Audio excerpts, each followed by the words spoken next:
Pyetja është, çfarë na motivon vërtet në punë? Të gjithë mendojmë njëherë, parat apo jo? Po, sot do shohim pse kjo është vetëm gjysma e historisë. Do të zbërthejmë një teori themelore që, besojni ose jo, ndryshon krejtësisht mënyrën se si e shohim këtë gjë.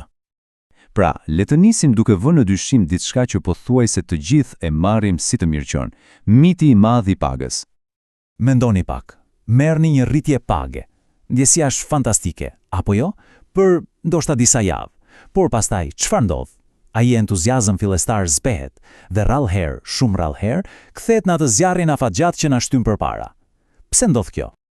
Dhe ja ku është problemi, shumë kompani e bazojnë të gjithë strategjinë e tyre pikërisht tek ky mit.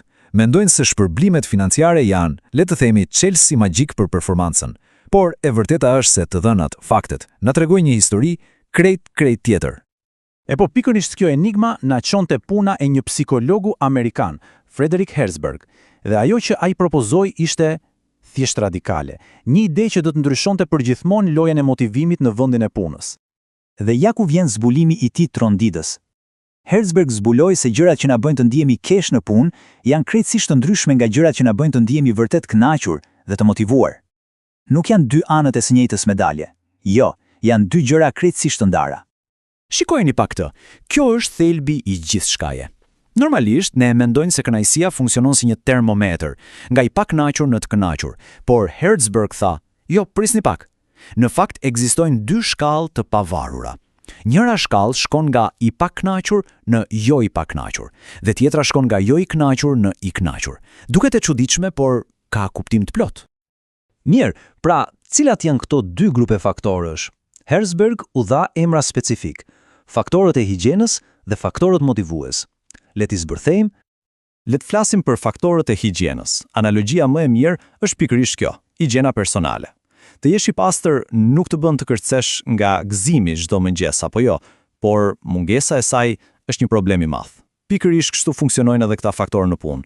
Ata kanë të bëjnë me kontekstin, me mjedisin ku punohet. Dhe çfarë përfshin? Po, gjëra si paga dhe përfitimet, siguria e punës, kushtet fizike, politikat e kompanisë, madje edhe marrëdhëniet me kolegët. Kur të gjitha këto janë në nivelin e duhur, ato thjesht na çojnë në pikën 0, në një gjendje neutrale. Domethënë, ankesat ndalojnë, por kjo nuk do të thotë se pasioni ka filluar. Janë themeli, por ende nuk kemi ndërtuar shtëpinë. Tani, le të kalojmë te pjesa tjetër e ekuacionit, te faktorët motivues. Këta janë krejt tjetër gjë. Këta janë motori i vërtet. Janë ato gjërat që ndezin zjarrin e brendshëm, sepse lidhen me vetë punën që bëjmë, me thelbin e saj. Këtu po flasim për ndjesinë e arritjes, për njohjen kur bën një punë të mirë, për të pasur përgjegjësi reale, për mundësi rritje personale dhe profesionale. Këto nuk janë thjesht për të na mbajtur të qetë. Këto na bëjnë të zgjohemi në mëngjes me dëshirën për të dhënë maksimumin. Këtu, pikërisht këtu, lind motivimi i vërtet. Okej, teoria është fantastike, tingëllon shumë mirë, por si funksionon në botën reale? Le ta shohim me një shembull praktik. Ja ku kemi Erisën, një menaxher e burimesh njerëzore. Ajo kishte një problem që është shumë e hasin. Ekipi i saj marketingut, plot me njerëz të talentuar, ishte i lodhur, i pamotivuar, madje disa po mendonin të largoheshin. Dhe çfarë bëri Erisa? Në vend që thjesht i hidhte para në tryez me bonuse, ajo i kthye teorisë së Herzbergut. Dhe ajo e ndoqi modelin në mënyrë perfekte. Hapi i parë, rregulloi problemet bazë, faktorët e higjienës, kompjuterat e ngadalt, zyra me zhurmë, politikat e paqarta të pagave, i zgjidhi të gjitha. Dhe çfarë ndodhi? Ankesat pushuan.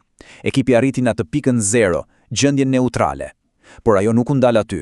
Më pas, dhe kjo është thelbësore, vetëm pasi rregulloi themelin, ajo filloi të shtonte motivuesit.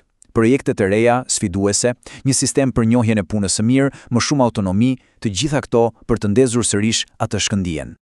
Rezultati? Ishte spektakular.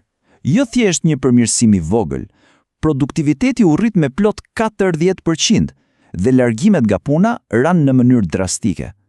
Ky është një dëshmi e qartë se sa e fuqishme është kjo qasje me 2 hapa kur zbatohet siç duhet.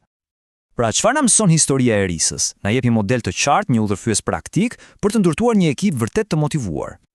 Ja pra, modeli i thjesht por i fuqishëm. Hapi i parë, sigurohu që faktorët e higjienës janë në rregull, paga e drejtë, kushtet mira, politika të qarta, ndërtoj një themel të fortë. Hapi i dytë, vetëm atëherë ndërto mbi atë themel duke shtuar motivues të vërtet, sepse le ta themi troç, të përpiqesh të japësh dikujt një projekt sfidues kur ai ndihet i nënpaguar, është si të përpiqesh të ndërtosh një kull mbi rrër. Thjesht nuk funksionon. Dhe kjo na sjell te një pyetje përfundimtare. Një pyetje që vlen për çdo vend pune.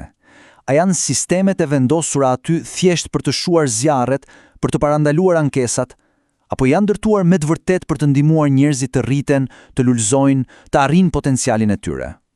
Sepse diferenca mes këtyre dy qasjeve është diferenca midis një ekipi që thjesht funksionon dhe një ekipi që bën gjërat jashtëzakonshme.